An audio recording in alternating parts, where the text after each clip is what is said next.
Welcome back to the International Classroom, where we are speaking to educators, innovators, and thinkers who are reshaping the way we learn, lead, and live. And today's episode is about a topic that sits at the very heart of our craft, literacy. But not just any literacy. Literacy in an age where artificial intelligence can write, edit, summarize, and even generate ideas. Our guests today are the co-authors of Artificial Intelligence, Real Literacy, a book that doesn't run from AI, it runs with it.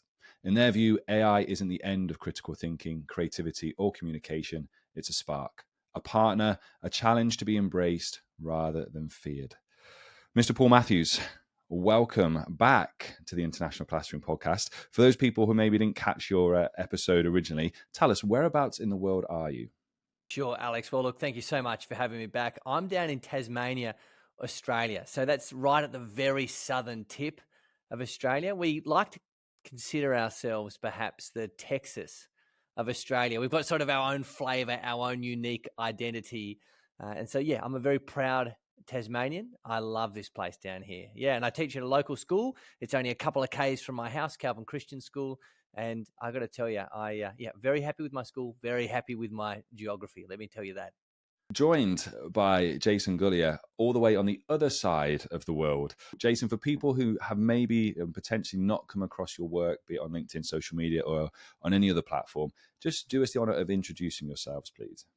Yeah, sure. So I'm Jason Gulya. I'm a professor at Berkeley College. So we're a very small institution on the East Coast, not the California Berkeley. So I teach English, I teach humanities, and increasingly I teach AI because we're building this program of applied media.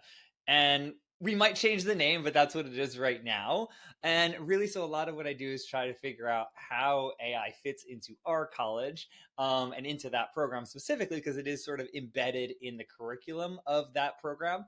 And it's been a very interesting experience to try to figure out what forms of AI we're using, how we're using generative AI, and who's using generative AI. And so I teach at the college level.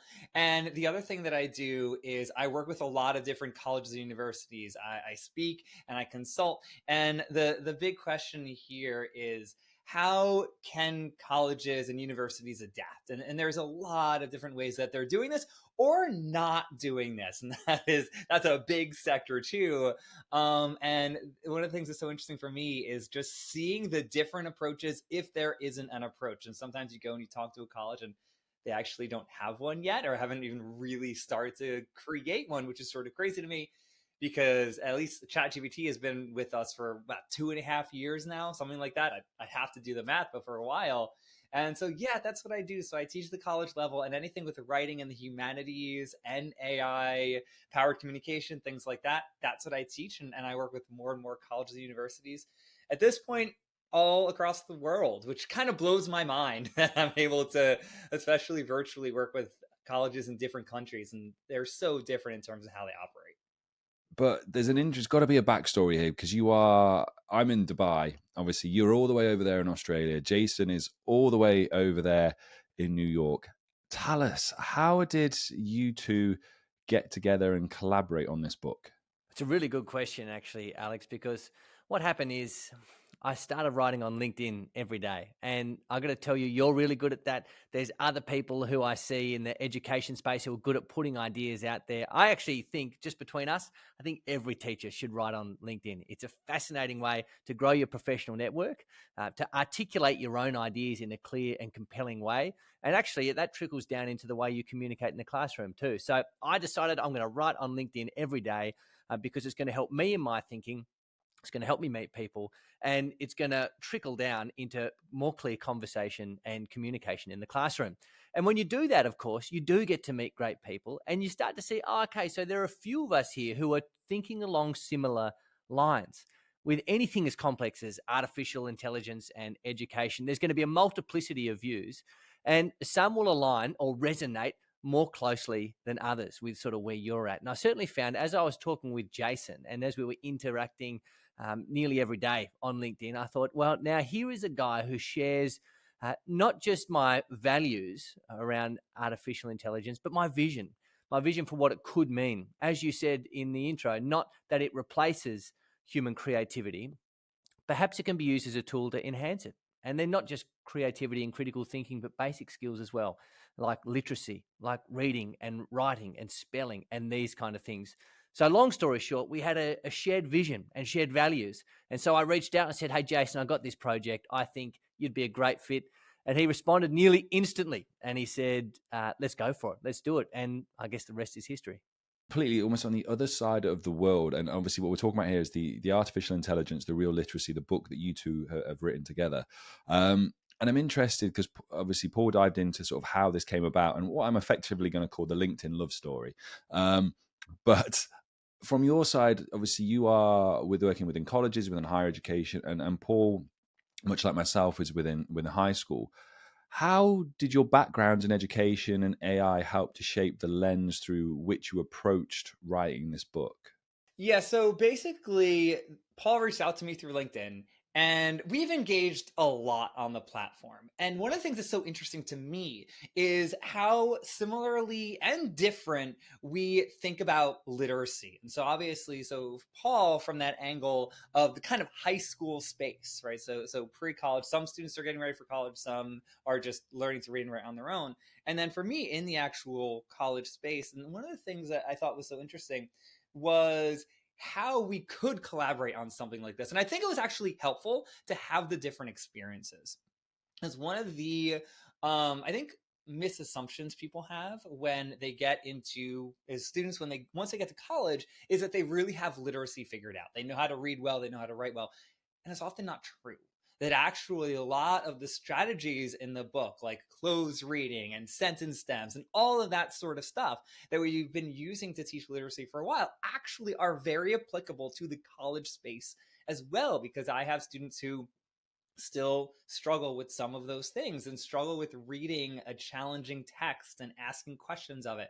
And so a lot of the skills are very, very similar in some ways, but have this kind of different lens to it. And that's one of the things that actually I think helped when we created the book, when we had these back and forths and started to think about how we can cut through the noise and really think about AI and literacy. Like, what are the commonalities between us and what are the frictions between us? And so one of the ideas here with the lens of the book is we wanted to make it as broadly applicable as we could. That someone who's teaching a college course, a college course on reading and writing, could actually use some of these strategies and some of these ideas. And even someone who maybe doesn't teach English, maybe doesn't teach reading and writing on their own, might actually still get value out of some of these strategies, because all of us, regardless of the discipline that we're in, want to encourage students to really grapple with something they're reading and trying to understand. And that's really what this comes down to. So I think that the different approaches and different levels that Paul and I focus on really did help craft the book. And even if nothing else, and one example was the very end of the book. So he sent me the last couple of pages, and that's actually what we had. I wouldn't say friction, but where we had the most kind of back and forth on.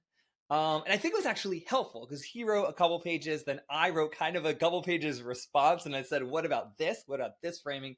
And we came back and forth. And that sort of synergy I thought was really, really helpful.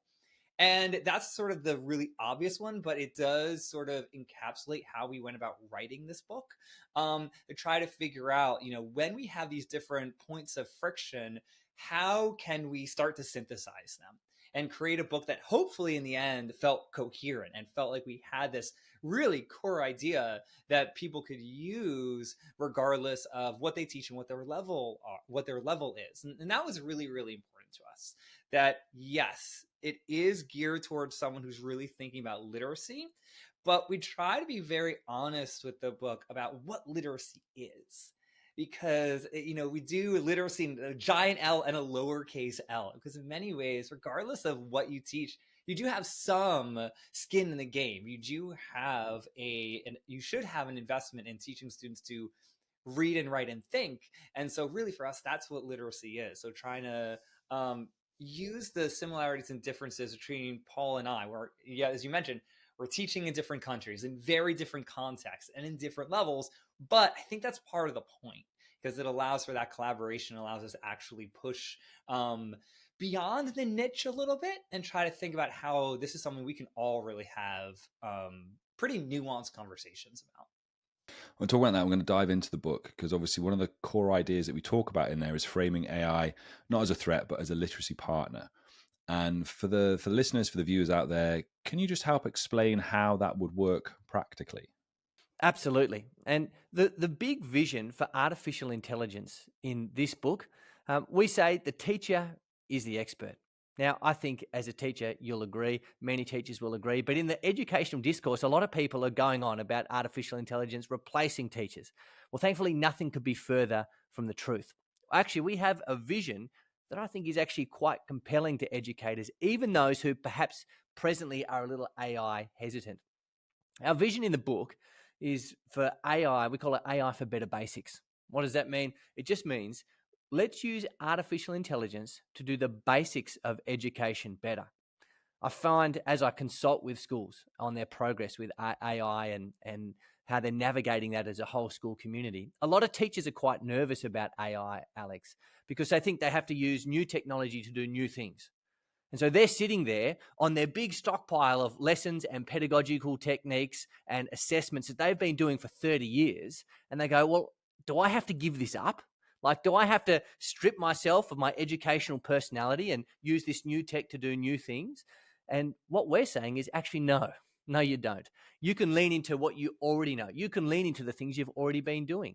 A really simple example of using AI to do the basics of education better is text differentiation, right? It's just taking a text, a reading that we might do it in class, and making it simpler, right? Reducing the length or the complexity of it. Now, it used to take me, 30 minutes to adjust a 10-minute reading.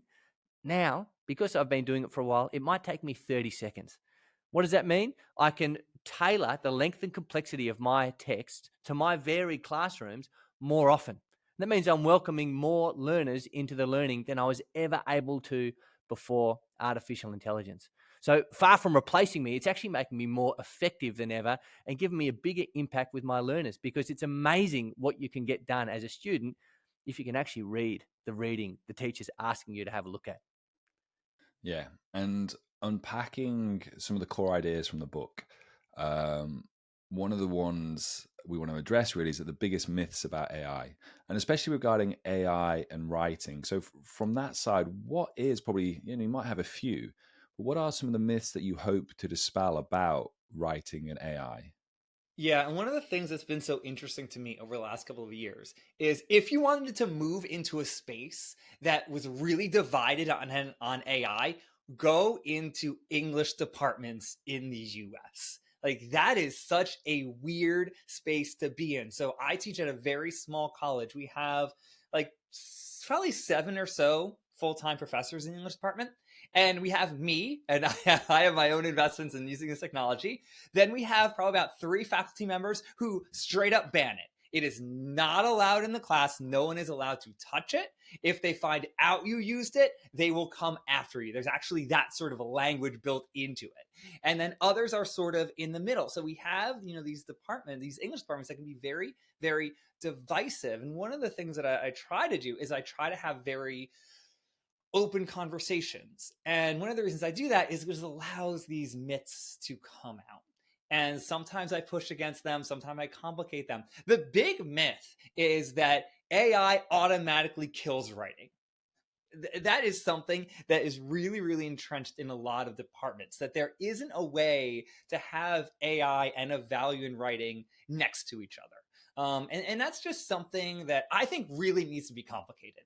And I try to be very honest in thinking that, in saying that we should be worried about it. We should be as purposeful as we can and as conscious as we can.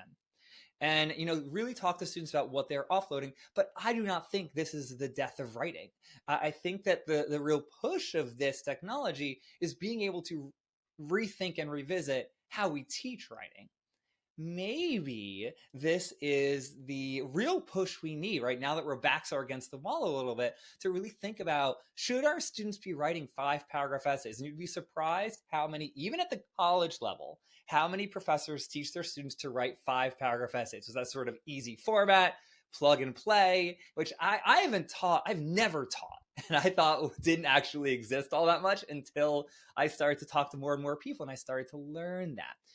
Also, the other thing that I learned once I started to talk to more and more people about AI and writing is how many people were doing things that really I thought people weren't doing anymore. That they were going and students were handing in papers that, printing them out, bringing them in, and they were being marked up with the red ink. Like that actually still existed. And so I think this is another big myth here that in order to teach writing, we need to do that sort of thing, right? We need to do that sort of like focus on the grammar. And that's something, depending on the department, that also might be pretty entrenched. This myth that teaching writing meant teaching students how to follow the rules of grammar. And this is a myth that has been around for a while, and I've been opposed to for a while because writing is so much more than that. But I think that the conversations around AI really put that front and center, because now for the vast majority of students, and this is not really something new, but the vast majority of our students are using AI to help with that stuff. So what happens if you have a student who might not understand many of the grammatical concepts, but can create a paper that looks grammatically perfect because they're using Grammarly or now ChatGPT? Many of my students have told me that they're writing these papers, putting it through ChatGPT and saying, fix the grammar. And so they're doing that sort of work. And so again, this is, for me, this kind of push to really think through that myth. So asking a big question, which is, what does it mean to teach writing now? At the core of this is this big question, which again, I think we should have been talking about for a really, really long time, but only now is really coming to the forefront, which is, why are reading and writing valuable? Why do we want students to do them? And one of and I'll say this as a third myth, because I'm just like on one after the other, but another big myth when it comes to conversations about AI and reading and writing is that, sorry, students automatically see reading and writing as valuable. And they don't. I have to, and I've done this for years, I have to show the value, demonstrate the value of these skills to my students. I'll have students come into my class, and this again is nothing new, but we'll say, I don't have to know how to read and write. I'm going to be an engineer.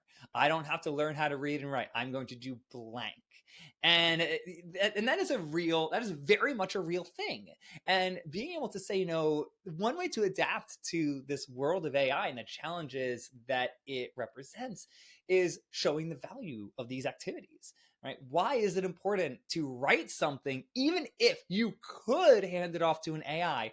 Why is it still a valuable experience to do it? And so one of my goals when I have these conversations is to identify those myths, either push against them or revise them, make them more complicated, and then steer us to bigger questions like that. Because that's what I think is fruitful.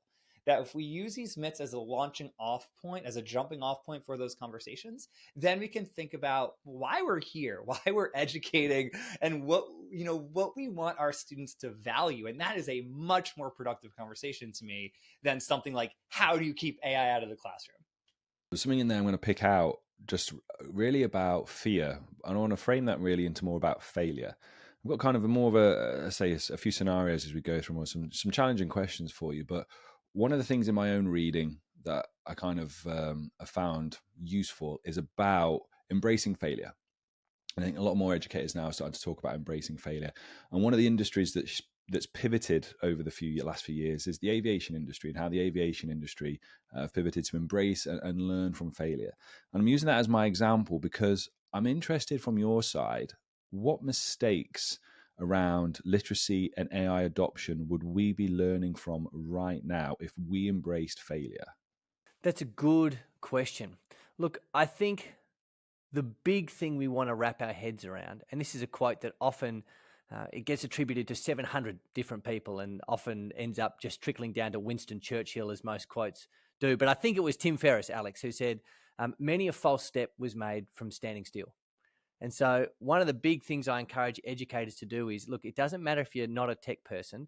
It doesn't matter if you've got a little bit of change fatigue because your school moved from Microsoft to Google and you're just sick of your laptop. Actually just roll up your sleeves and have a go. And a lot of people say, well, no, that's not me. I'm not a tech person. I don't enjoy that. But most educators I talk to, they don't get excited about AI because of the tech. I mean, I'm up to my eyeballs in artificial intelligence and I don't even like the tech. What do I like? What do all those other educators like? They like the impact. They actually like seeing their learners make progress, be able to read, be able to write, complete sentences well, spell words correctly. Just the basic progress that we desperately want our learners to make. So the big mistake that a lot of teachers are making when it comes to AI is not using it. They are fearful of it. They feel like they're made out of glass and it's going to break them. And the really good news is, and that's quite easy to solve, right? All you got to do is you roll up your sleeves and you have a go. And you'll realize pretty quickly that it's easier than you think and it's more effective than you think. But of course, you can't make those learnings yourself just by sitting there and watching from the sidelines. As one author said, you can't learn to ride a bike at a seminar, right? You do actually have to swing your leg over the saddle and have a go.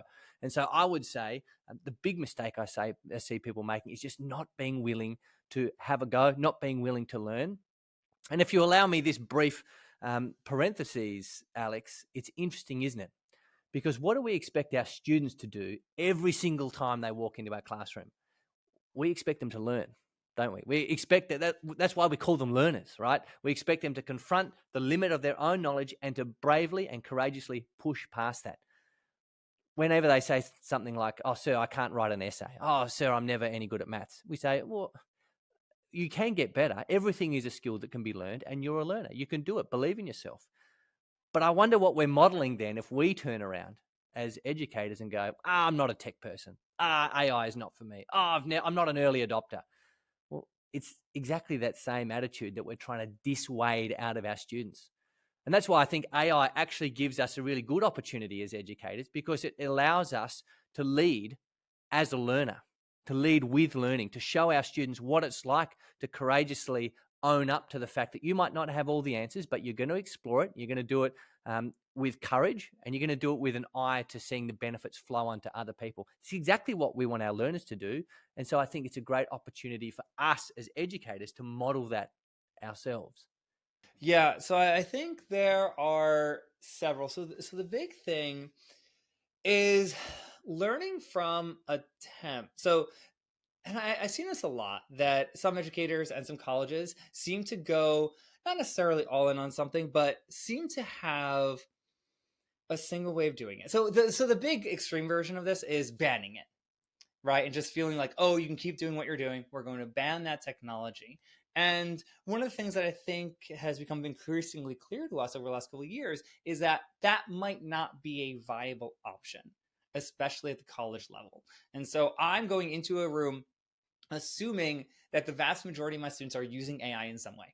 I mean, the big number in the US is like 92, 93%. About 93% of college students are using AI in some form. And so we see these colleges who've rolled out these AI bans or, using detectors, things like that. And I think we have a lot to learn from that. And really looking at not just how to take a different approach, but why we took that approach to begin with.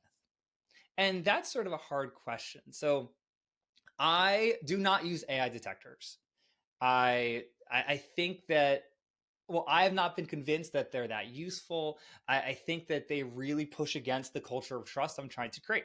But I have a lot of friends who do, and a lot of institutions do. And one of the questions I ask them is like, why are AI detectors interesting to you? Why do you find them an attractive option? And I think that's something we can learn from these failures. I think being able to ask a question like that and say that what this might show us is that we're struggling with coming up with these new ways of approaching it. So when I have those conversations, often what we end up circling on is that people like AI detectors, because if they work, and I understand the hope in them working, then you can keep doing what you've been doing, right? And you don't have to have that sort of reshaping, which is hard. And I think we have a lot to learn from that failure. Another failure that I think is especially true in higher ed are these silos.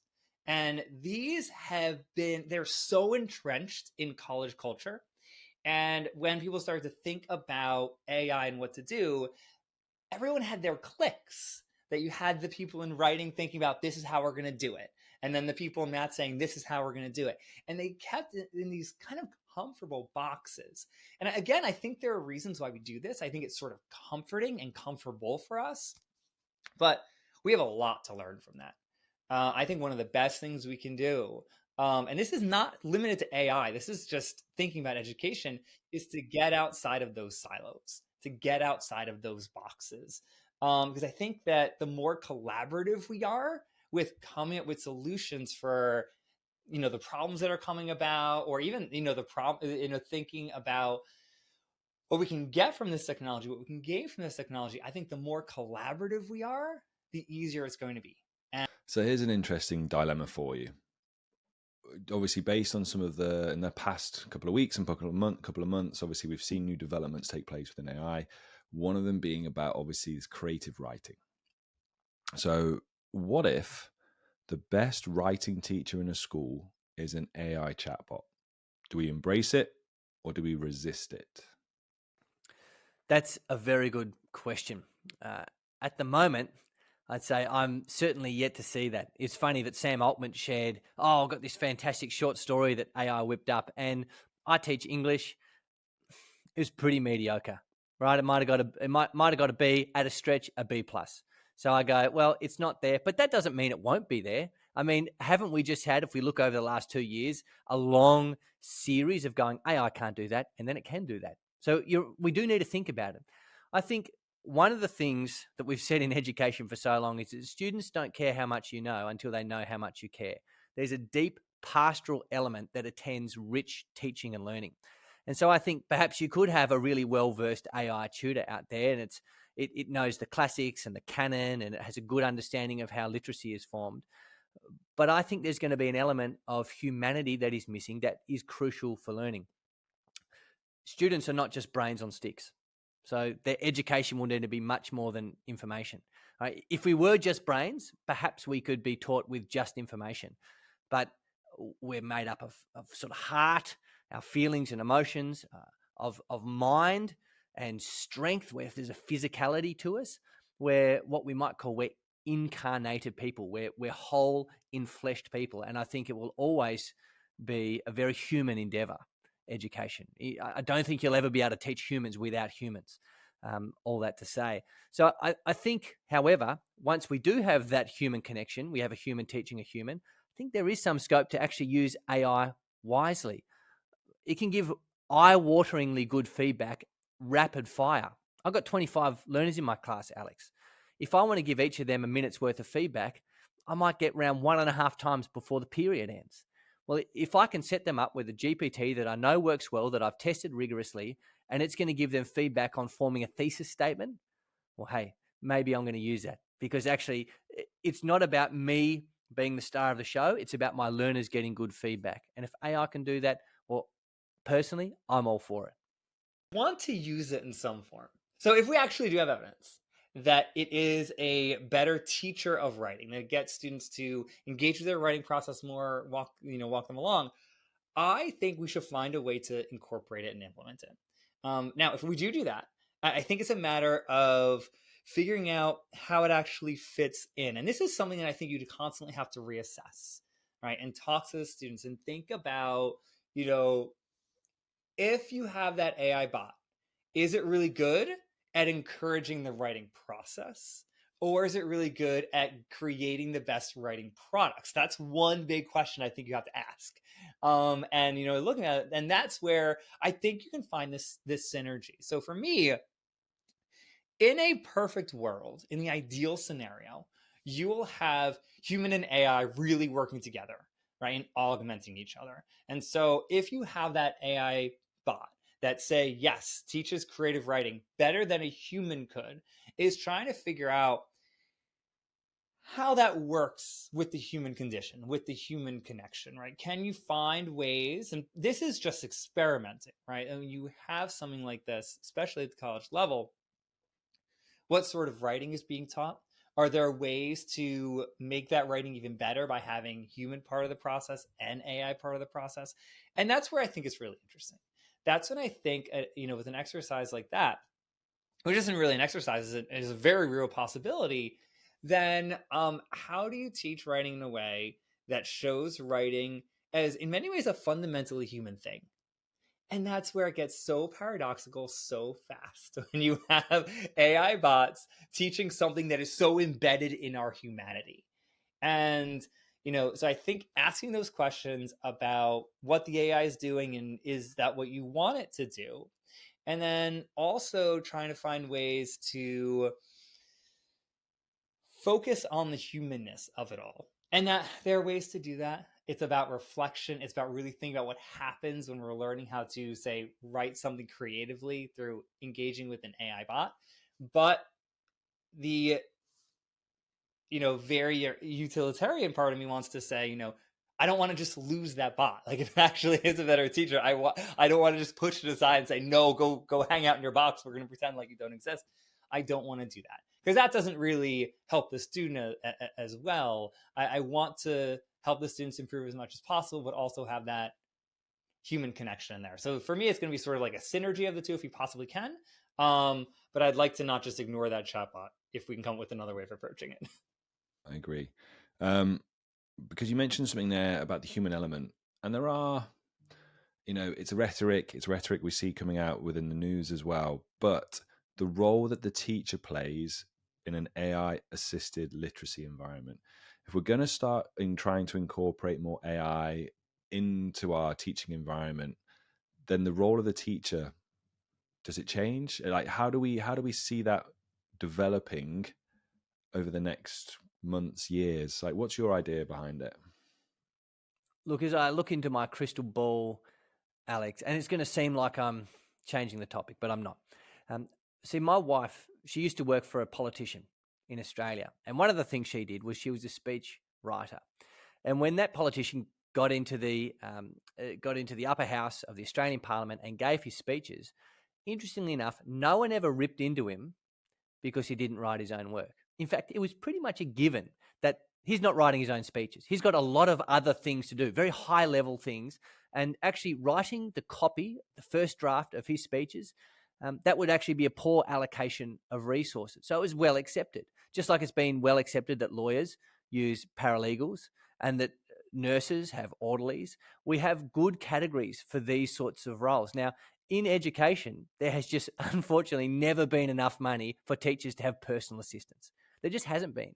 And therefore, we haven't had to do the hard thinking of what does it look like for me to oversee the creation of a resource or of a text without having physically done every single part of it myself. Now, of course, the legal profession, the medical profession, politicians, they have grappled with that. And they've said what's important isn't necessarily if you've slaved over every word, if your fingers have hit every keystroke in the creation of that resource. What's important is that it is an accurate representation of what you're looking for, what you want to create, and that you can stand by it as a resource that is credible and of high value. And I think that's really important for teachers as we go forward. Perhaps we need to relinquish some control, and I really do think it is for the greater good. Some teachers do get queasy. How can I hand them out this reading if I didn't write the whole thing? How can I give this exemplar to my class so that they know what a good one looks like unless I wrote it myself?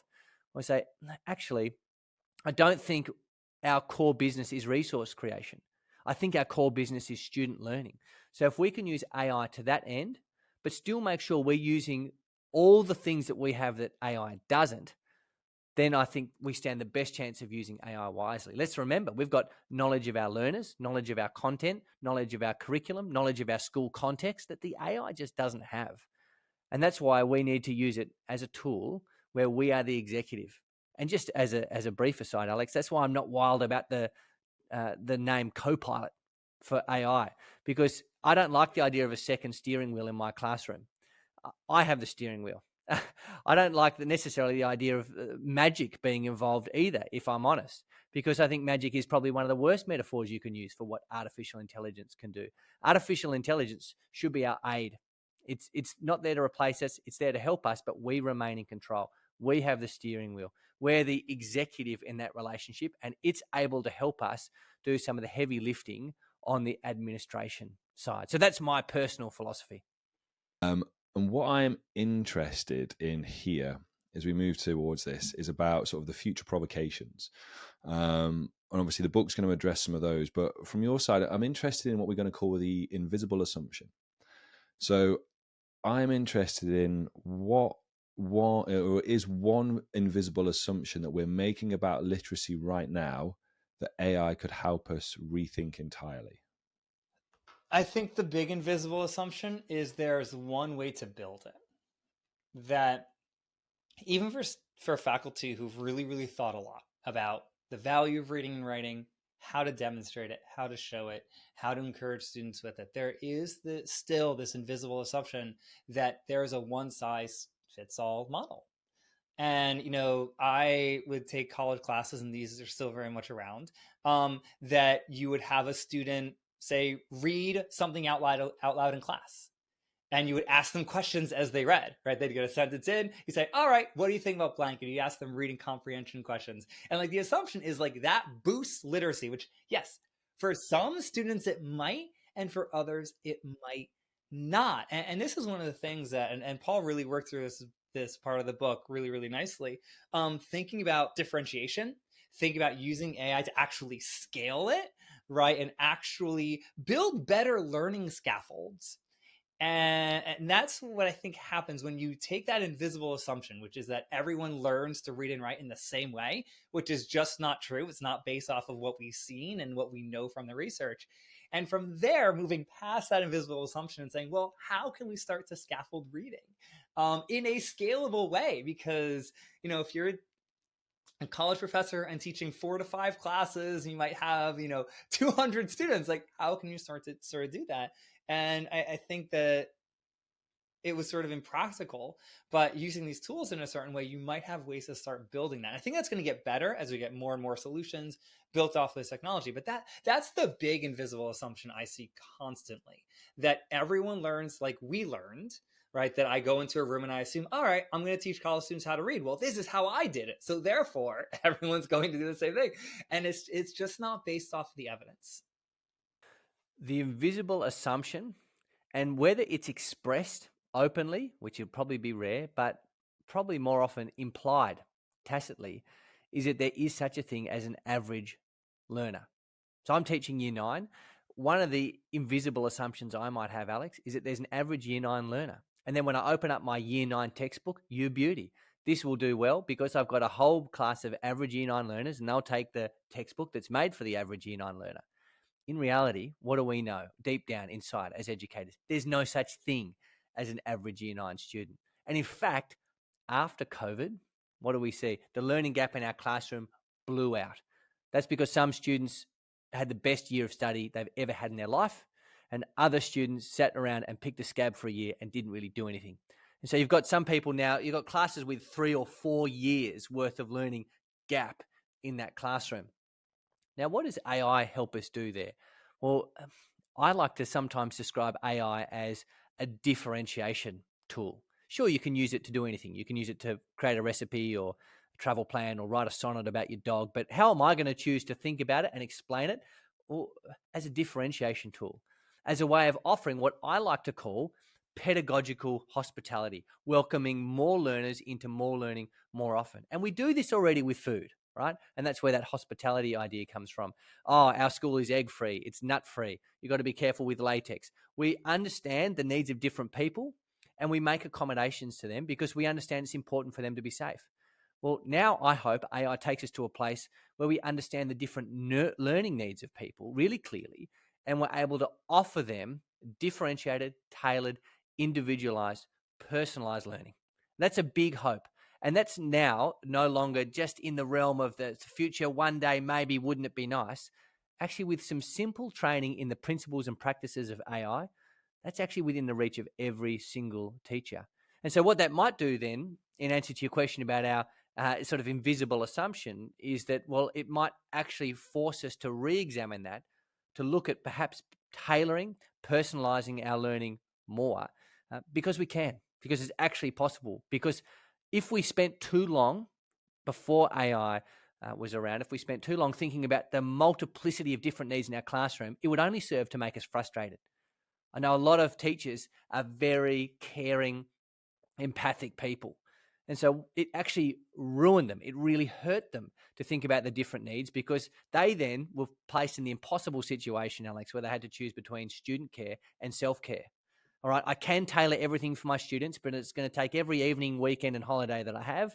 Or I can care for myself, but then my learners won't be in the best environment that they could be. Actually, now in a world of AI, thankfully, we can care for ourselves, but we don't have to sacrifice care for our learners. That's something I'm really excited about. Thank you. I have this last question I'm going to ask both yourself and Jason from it. And it's about your wow moment. And I'm interested if you had a wow moment where you realized that this book mattered. Absolutely, I did, 100%. And I remember it as if it was yesterday. I was trialing writing prompts for the book, and I had a particularly difficult year 9 English class at the time. Things just weren't gelling. I don't know if you know what that's like, Alex. Perhaps you don't, but things just weren't necessarily gelling between me and my class. And what did I find?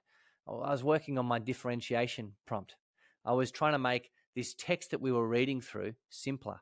Now, of course, if you're reading through Shakespeare, there are no fear Shakespeare books which have common English along the side. But if you're relying on printed versions of adjusted texts, well, you have a very narrow scope of text you can use. I was outside that scope, so I didn't have much, but I was able to use artificial intelligence to tone down the length, to tone down the complexity. And what I found was the usual cohort of learners who would have a hard time locking in. When I gave them that simplified version, when I gave them a version that had keywords at the start with simple definitions and those same word bolded in the text so that they could read them and then remind themselves what the words meant, it was one of the best lessons I've ever had in my life.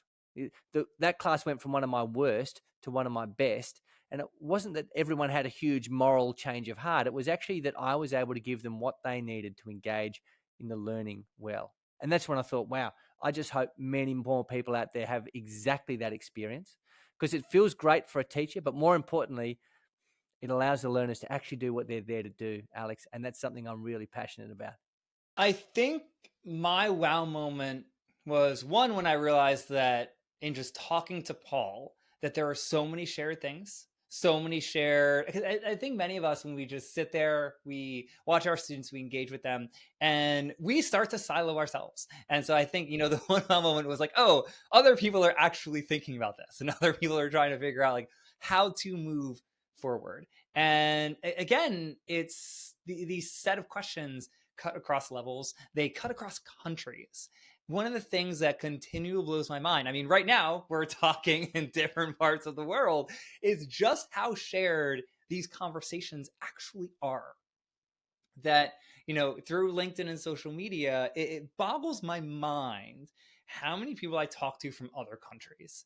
That it's not just US countries, it's just US colleges, which is big on its own, but talking to people in Australia, in England, in India, and really getting this global conversation and seeing how we approach it similarly and differently. That's been my big moment, really just through the process of talking to Paul and just having these, even in our very different contexts, all of these commonalities, all of these things that we're trying to think about, not just in terms of, oh, isn't this cool, but what should we be worried about? And how can we mitigate those worries or approach those worries? And, every time I had a conversation with him, whether it was written out or through Zoom or anything like that, that's when I started to realize that this matters. That this idea that we can go back to the evidence, whatever evidence we know from, our years of teaching or, whatever our experience is, that process is something that cuts across countries, cuts across different levels, and even cuts across different disciplines, which I sort of knew that. But I think when you co-write a book, you're like forced to come to have it really register with you in a very visceral way. Yeah, most definitely. And I think that's a wonderful, wonderful point to finish on as well, Jason. So really, really appreciate you taking the time to come and speak to us all the way from the East Coast of America. And well, Paul, we appreciate you coming on and speaking to us in the International Classroom here today. And obviously what you've got there is a fantastic resource for all educators around the world. Timely, I think it's got great insights to it. It's fantastic prompts to assist with everyone.